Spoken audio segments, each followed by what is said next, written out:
အားလုံးပဲမင်္ဂလာပါအခုရန်သေးတွေတအားကြာနေလဲသိကြတဲ့အတိုင်းပဲပေါ့နော်အခုရန်သေးဘာလို့ကြာလဲဆိုတော့ကျွန်တော်တစ်ချက်လောက်နည်းနည်းပါးကျွန်တော်ရှင်းပြချင်တယ်ပေါ့နော်အခုဒါကလည်းလာမင်းနေကြတဲ့ကိစ္စလေးဖြစ်နေလို့ပေါ့နော်အခုတစ်ခါရန်သေးကြာတဲ့နေရာမှာတော့ကျွန်တော်တို့အကြောင်းရင်းကတော့နည်းနည်းနှစ်ခုရှိရပေါ့နော်ဘာလဲဆိုတော့ကျွန်တော်တို့ပထမအကြောင်းရင်းကတော့ဒီဂျပန်ဘက်ကကျွန်တော်တို့ဂျပန်ရန်တန်မိုးတွေကသက်တိုက်ခုနောက်ပိုင်းမှာပြန်ကျလာတယ်ပေါ့နော်အဲ့ဟာတစ်ခုပေါ့နော်နောက်တစ်ခုကတော့ကျွန်တော်မြန်မာနိုင်ငံဘက်ကဒေါ်လာသေးအခြေအနေပေါ့နော်အဲ့နှစ်ခုအခြေအနေနဲ့ဆက်ဆက်ပြီးတော့တအားပုံမှာကျသွားတဲ့သဘောပေါ့နော်အခုဆိုရင်ကျွန်တော်အရင်တစ်ပုတ်ဗီဒီယိုတုန်းမှာလည်းကျွန်တော်တစ်ချက်ပြောထားရှိရဲ့ဘယ်ချိန်ပြန်တက်နိုင်လဲဆိုတဲ့ဟာပေါ့နော်ကျွန်တော်ဒီလာထဲမှာဒီအမေရိကန်ဘိုဘန်က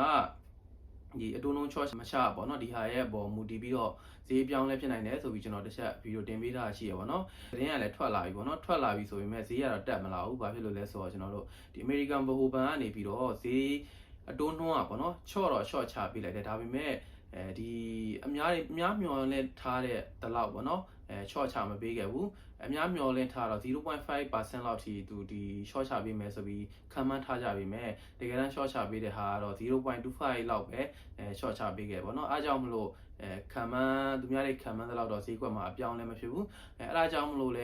ဲဒီကျွန်တော်တို့ခုနောက်ပိုင်းမှာဂျပန်ယန်တန်မိုးတွေကမလာမဲ့အပြင်ပေါ့နော်တောက်လျှောက်ကမှဂျပန်ယန်တန်မိုးတွေကျသွားတယ်ကျွန်တော်တို့လွန်ခဲ့တဲ့2ပတ်လောက်မှာကဒီဂျပန်မှာကပေါ့နော်ဒေါ်လာကို140မှခွန်ဝန်းကျင်ပေါ့နော်အဲ့ဟာကျွန်တော်2လလောက်ကြာပြီထင်တယ်ဗျကျွန်တော်မမှားရပေါ့နော်2လလောက်ကြာပြီအဲ့ဟာကအမြဲတမ်းပဲဒီ140ခွန်ဝန်းကျင်မှာနည်းနည်းပဲအပြောင်းလဲသိမ့်မရှိဘူးအဲ့လောက်ပဲသွားနေတာပေါ့နော်ဒါပေမဲ့အခုကျွန်တော်တို့ဒီတစ်ပတ်ထဲမှာပဲတအားကူမှာပဲဘယ်လောက်ထိပြောင်းသွားလဲဆိုတော့အခုဆိုရင်ဒေါ်လာကို150ရန်ဝန်းကျင်လောက်ထိကိုမှာပဲပြောင်းလဲသွားရပါတော့အဲ့ဟာကလည်းတစ်ချက်ပေါ့နော်အကြောင်းရဲ့တစ်ချက်အဲ့ဟာကြောင့်လည်းဒီကျွန်တော်တို့မြန်မာနိုင်ငံကိုငွေလွှဲတဲ့အခါမှာကျွန်တော်တို့ဈေးကျတဲ့အကြောင်းရင်းတစ်ချက်နောက်ထပ်တိတိတသာပြောင်းလဲလာတဲ့ဟာကြတာဘာလဲဆိုတော့ကျွန်တော်မြန်မာနိုင်ငံကအ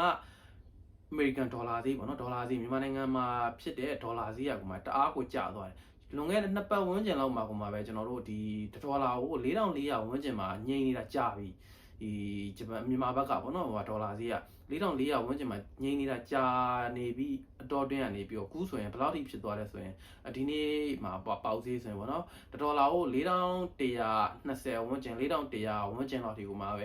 ဒေါ်လာဈေးကကျသွားတယ်ပေါ့နော်ဒေါ်လာဈေးကျသွားတာကတော့ဒါကတော့ကောင်းတဲ့အချက်ပေါ့နော်ဒါပေမဲ့တခုရှိတာပေါ့နော်ဒေါ်လာဈေးကကျဝင်ကြနီးမှန်မှန်တော့ဒါကတော့မကောင်းဘူးဘာလို့လဲဆိုတော့ကျွန်တော်ပုံမှန်ဆိုရင်ဒေါ်လာဈေးကျရင်ကျွန်တော်မြန်မာနိုင်ငံမှာရှိတဲ့ဒီကုန်ဈေးနှုန်းတွေကလည်းလိုက်ကျရမယ်ပေါ့နော်ဒါပေမဲ့အခုကကုန်ဈေးနှုန်းကလုံးဝကိုမှပဲကျမလာဘူးပေါ့နော်ဒေါ်လာဈေးကျတာဘာလို့ကျလဲပေါ့နော်အဲ့ဒီအကြောင်းရင်းလေးကျွန်တော်တို့တစ်ချက်သိဖို့လိုတယ်ဒေါ်လာဈေးခုနောက်ပိုင်းမှာကျတဲ့အကြောင်းရင်းကတော့တချို့တွေပြောကြတာလဲဒီတရုတ်ဘက်ကနေဒေါ်လာတွေဝင်လာတယ်ပေါ့နော်အဲ့တော့ black money ပေါ့နော်ဒီအဲ့ဟာတွေဝင်လာတယ်အဲ့ဟာကြောင့်လဲအဲ့ဟာကြောင့်ထွက်တယ်ဒါပေမဲ့အဓိကသတင်းကတော့ကျွန်တော်တို့ဒ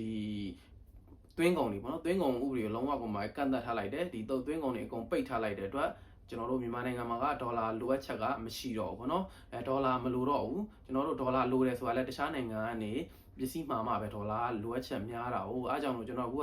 တခြားနိုင်ငံမှန်သမျှသွင်းကုန်မှန်သမျှအကုန်ပိတ်ထားလိုက်တယ်ပိတ်ထားလိုက်တဲ့အတွက်တစ်ဖက်မှာဘာဖြစ်လာလဲဆိုတော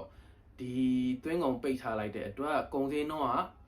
တက်လာတယ်ဘာလို့တက်လာလဲဆိုတော့တခြားကုန်ပစ္စည်းအသစ်တွေဝင်လာလို့မရတဲ့အတွက်ဒီကြားထဲမှာမြန်မာနိုင်ငံမှာလဲပတ်နေတဲ့ရှင်းရင်းဆွဲကုန်ပစ္စည်းတွေတန်ဖိုးဈေးတက်လာတယ်ပေါ့နော်အဲ့ဒီအပြင်မှာကျွန်တော်တို့သွင်းကုန်ပိတ်တာထားလိုက်ပြီမြန်ဒီအောက်လန်းနေရာဝင်လာတဲ့ဟာရှိတယ်အောက်လန်းနေရာဝင်လာမယ်ဆိုရင်ကြတော့လေဟိုဈေးနှုန်းอ่ะပေါ့နော်2ဆ3ဆအထိတက်သွားတယ်ဘာလို့လဲဆိုတော့ဒီလမ်းကြီးပေးရတာဟိုကြီးပေးရတာဒီကြီးပေးရတာနဲ့ပုံမှန်သွင်းသေးတယ်ပေါ့နော်မှာ3-4ဆလောက်ထိကိုယ်နိုင်ငံနဲ့ဈေးကွက်ထဲရောက်လာတဲ့အချိန်မှာဈေးတက်သွားတာဈေးပြောင်းလဲသွားတာမျိုးရှိတယ်အဲ့ဒါကြောင့်မလို့ဒေါ်လာဈေးကျပြီမဲ့ကျွန်တော်တို့မြန်မာနိုင်ငံမှာဒီကုန်ဈေးနှုန်းကလုံးဝကိုကျမသွားဘူးပေါ့နော်အဲ့ဒါကြောင့်မလို့တချို့တွေကလည်းပြန်ခံမှန်းကြတာဒီဒေါ်လာဈေးကျတာကဟို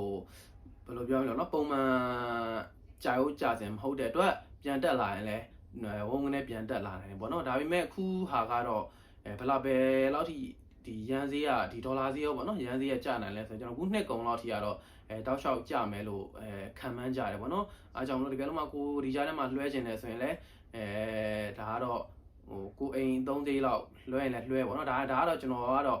information မျှပေးရုံပဲဖြစ်တယ်ဒါကတော့ကိုလွှဲတာမလွှဲတာတော့ဒါကိုပေါ်မူတည်ရဲပေါ့နော်တကယ်တမ်းအပြောင်းလဲဖြစ်လာနိုင်တော့နောက်နှစ်ထဲမှာအပြောင်းလဲဖြစ်နိုင်တယ်ဆိုပြီးအားလုံးကတော့ခံမှန်းထားကြတယ်ပေါ့နော်